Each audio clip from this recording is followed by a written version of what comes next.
Kalau dia nggak ejen lama itu Yoko namanya, bukan Joko. Itu kan suatu keanehan sampai senior saya bilang Jokowi nggak punya ijazah. Ini bicara asas legalitas. Karena dibuktikan. Karena nggak ada ijazah aslinya.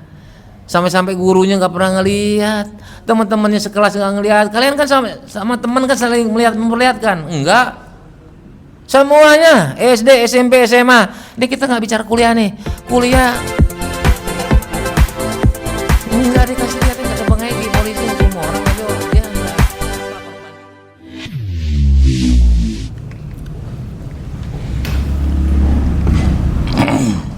Assalamualaikum warahmatullahi wabarakatuh. Terima kasih pembawa acara, moderator, Sekjen TPWA Azam Khan, sepupu Shahrukh Khan, bintang film Bollywood.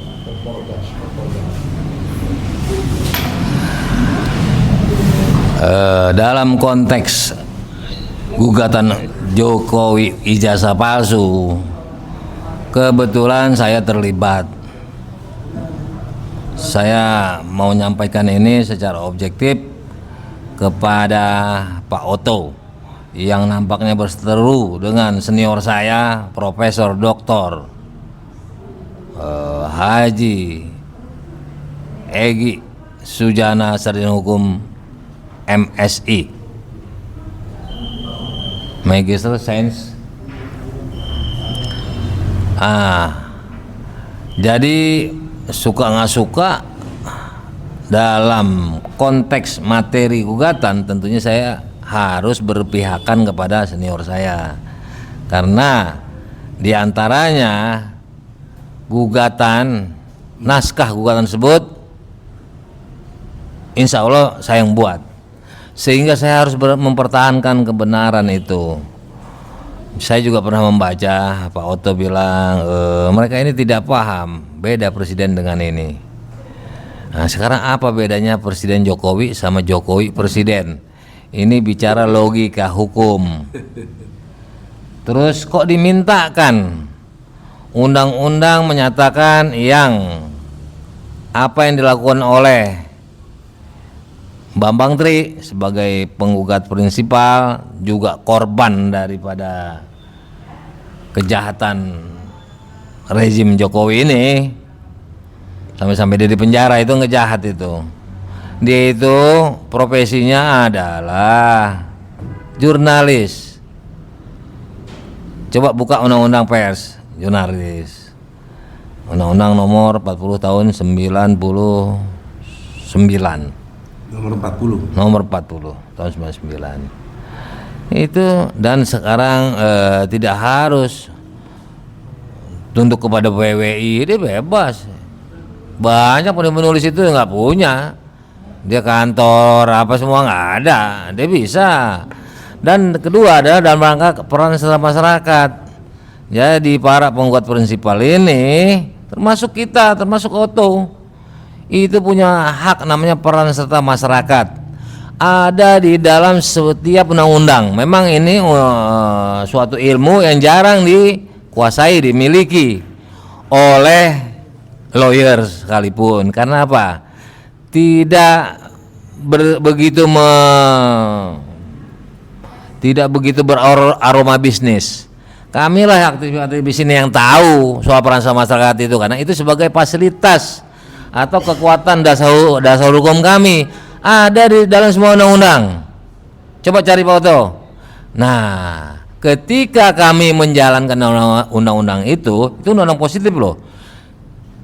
Jadi Pak Otto biar tahu ini dasar gugatan kita. Kenapa kita buat asas legalitas tentang hak kita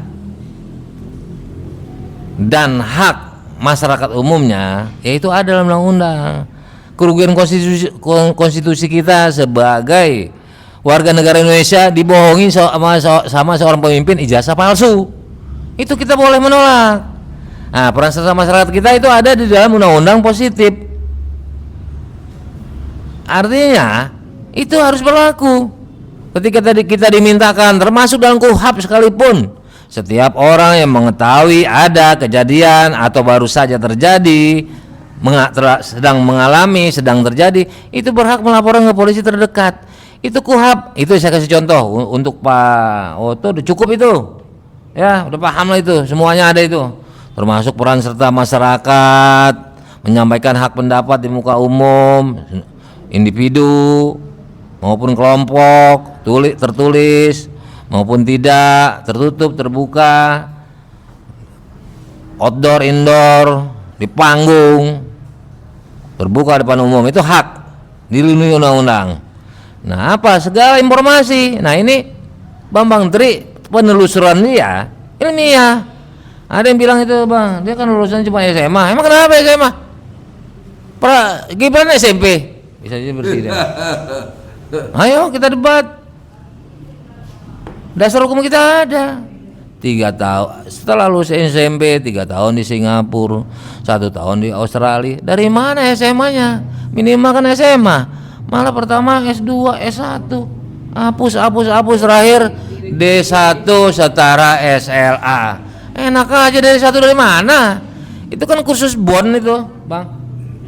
BON awal harus sudah punya SMA dulu. Terlibat tuh Depdikbud. Depdikbud itu dari mana itu ilmunya itu? Emang tunduk sama hukum Singapura? Nah, itu Pak Alteo ya. Nah, jadi SMA bukan masalah SMA, ada Malik SMP, bahkan nggak lulus. Karena levelnya adalah pesantren, Bang, pesantren purba. Itu bisa jadi menteri luar negeri, wapres, bahkan calon sekjen PBB kalah sama hutan. Kalau Jokowi udah nggak bisa, Bang.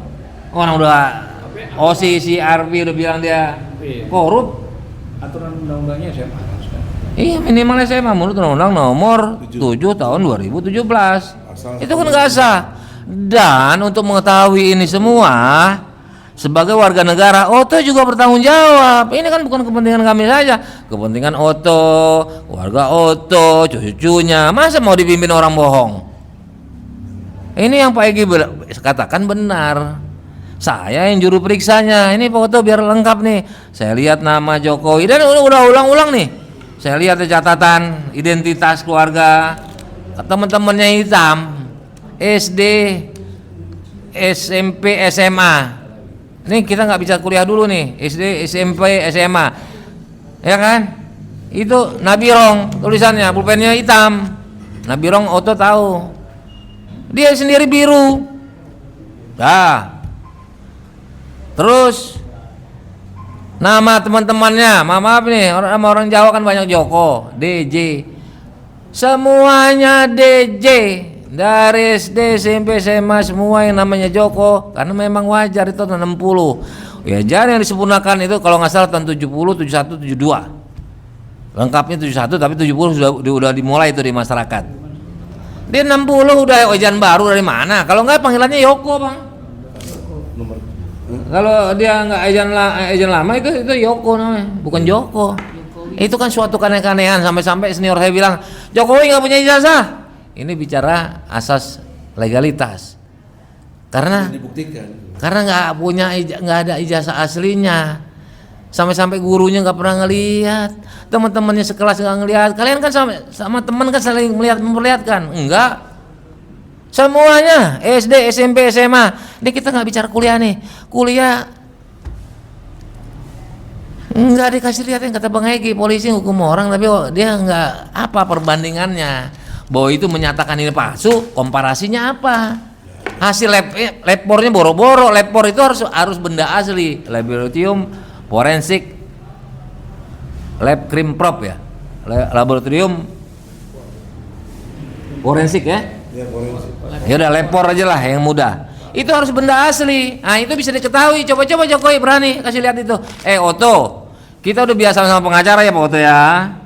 Kalau ada klien melakukan gugatan, ya kan, kita tanya mana surat-surat kamu. Wah, ada saya punya asli. Oto, kamu nggak mungkin pegang yang asli. Ayo. Boleh, ayo sini. Kami yakin. Itu lihat nggak kemarin tulisan kan Bung juga sebagai menteri paham itu apa kata Roy Suryo itu. Mulyono tidak hadir karena dia memang bukan lulusan. Ini di luar daripada konteks ilmiah ya, yang tadi dibilang Windows jadi apa tuh ya kan. Ini dia menghukum, alasnya apa? Alasan hukum itu sampai kita tanya sama ahlinya, jadi apa perbandingannya? Hehehe, ketawa. Hehehe.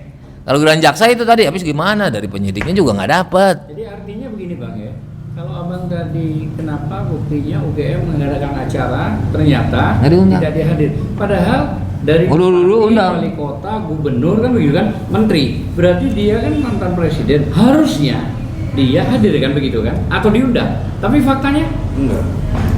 Nggak diundang, ataupun ya pasti orang itu nggak enak lah nggak ngundang wakil mantan presiden 10 periode 20 periode 10 tahun 2 periode.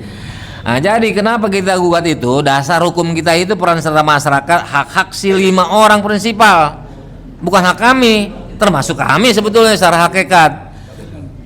Harusnya karena itu perintah hukum positif, ius constitutum, hukum harus berlaku. Hukum positif, bukan ius constituendum, hukum mudah-mudahan berlaku. Cita-cita hukum seperti apa? Bayar pajak, nggak dibakar itu mobil walaupun nggak dibayar, nanti kena dendanya. SIM nggak dipenjara orangnya. Itu, ya kan? Dulu ada tuh pajak bayar kulkas, Bang, TV, diumpetin, udah lolos. Meriksanya juga 3 bulan sekali, sebelah sini doang. Dibayar syukur, nggak dibayar udah. Itu ius constituendum. Prokes termasuk tuh yang menghukum penjara cuma 1 orang di Indonesia itu ius constituendum, mudah-mudahan berlaku. Itu harus cukup denda sama pada pajak SNK. Itu Pak Oto harusnya lebih tahu. Nah, kita mintakan jangan dianggap bodoh, justru kita udah melangkahnya udah puluhan tingkat. Pakai adab-adab udah susah, kita bilang ini mohon dinyatakan berlaku. Hakim bingung, kok kami tempatnya, itu kan DPR presiden, kita juga tahu emang profesor orang bodoh. Walaupun saya ngonsep kan diperiksa sama dia, harusnya malu. Kalau ini memang betul sah, harusnya kan nanti dalam pertimbangan itu sah, itu DPR presiden, harusnya begitu bukan? Ya kenapa dihukum orang sedang melaksanakan undang-undang, Babang Tri? Kenapa dihukum dari penjara? Kasihan itu, laknat itu hakim. Nah, dan dari sisi kompetensi relatif, bukan absolut, relatif, sama-sama pegawai negeri, cuma wilayahnya beda kompetensinya, yurisdiksinya. Kejadiannya di Malang, Bang. Kok di sidangnya di Solo? Lokus temposnya. Lo kira Profesor Egi takut? Dia datang ke sana. Dia datang semuanya. Kampung Jokowi. Kita videoan di tukang soto di emper-emper kaki 5. Banyak wartawan-wartawan Jogja yang datang Solo untuk nemuin saya di kaki 5 makan soto. Nggak ada urusan. Kita bukan bangsa penakut, memang harus melawan Jokowi, harus begitu. Masalahnya kita nih kebanyakan di panggung, nggak mau turun rame-rame. Kalau kata teman saya dulu tuh people power, ditangkap. Ya kan, nggak mau turun rame-rame, kebanyakan di panggung nih kayak gini-gini. Tapi kalau kita kan ngajak, menghimbau, aduh pusing. Nah, jadi kenapa itu hukum positif yang dilaksanakan oleh Bambang Tri, Gus Nur ditangkap dan lain-lain kasus banyak itu. Kenapa ditangkap? Kalau dijalanin, bukannya harus dikasih reward, hadiah. Bahkan dalam undang-undang tindak pidana korupsi dikasih hadiah. PP-nya Jokowi yang buat, PP nomor 43 tahun 2018. PP Jokowi dikasih hadiah khusus untuk tipikor, undang tipikor. Sama undang-undang lain juga begitu, tadi KUHP saya udah bacakan. HAM pasti perlu Komnas HAM. Komnas HAM perlu lagi peran sama masyarakat. Polisi perlu, Binamas kontak sama apa tuh? Satpol apa semuanya. Pokoknya nih saya jamin nih. Saya pakar ahli peran serta masyarakat. Ya. Jadi Oto tolong Anda yakin, saya 100% Anda belum melihat karena kami yakin itu ijazah palsu. Dan ini adalah sebetulnya tanpa kita minta, tanpa kita gugat, udah 2 kali, udah 3 kali, entah apa kali, omongannya udah sering. Apa? Nanti dulu Pak Jam, kita yakinkan dulu Pak Oto nih bahwa Ya, peran serta masyarakat ini, aduh, lupa jadi. Jadi ini hak kita semua, peran serta masyarakat ini. Harusnya jangan nggak boleh dihukum itu, ya kan? Pak Oto juga harusnya tahu. Saya juga kan pernah gugat Pak Oto, ya kan? Perhadi itu siapa pernah gugat? DHL, ya kan? Bayangkan. Pak Oto alasannya ini organisasi besar, nggak perlu akte notaris. Ini organisasi tunggal, nggak ada lagi. Coba kira-kira kalau saya nggak cabut itu, karena KAI udah berdiri, saya nggak cabut, saya menang nggak tuh? Karena ternyata nggak tunggal. Perhadi aja udah berapa? Ya dulu ngaku single bar, ya kan? Organisasi besar, satu-satunya tunggal. Coba kalau saya nggak banding tuh, saya nggak peduli, saya udah sering kalah di pengadilan negeri. Menang di paling tinggi, menang di Mahkamah Agung, menang di PK, udah biasa saya karena nggak punya. Ya, nah jadi begitu. Pak Oto tolong bahwa ini sama-sama hak Pak Oto. Saya yakin Pak Oto nggak pura pegang dan jangan main polisi-polisi. Ya, ini kan dia tahu kita gugat DPR apa semua. Ini tergantung dengan tentang undang-undang KIP, keterbukaan informasi publik. Balas, datang kalau perlu sebagai figur yang paling baik, datang ke Bang Egy, kan tokoh nih. Emang yang penggugatnya juga tokoh. Oh, Rijal Padilla, Atta Taliwang, emang bukan tokoh. Korban, Bambang Tri, terus satu lagi Bambang Taufik Bahodin, itu tokoh. Datang. Atau tadi informasi publik datang ke DPR RI, jelasin ini loh ijazah saya. Kok dia mau dihinakan begini sama rakyatnya kalau betul-betul ijazah asli? Pakai logika Pak Oto. Oke, Pak Oto. Mohon maaf kalau ada tersinggung. Kita benar-benar untuk memperjuangkan karena kita sama-sama penegak hukum. Suka nggak suka, kalau salah datangnya dari saya. Kalau benar itu datang dari Allah. Kalau Pak Oto nggak puas, saya nggak ada masalah karena saya bukan barang pemu. Oke, lanjut.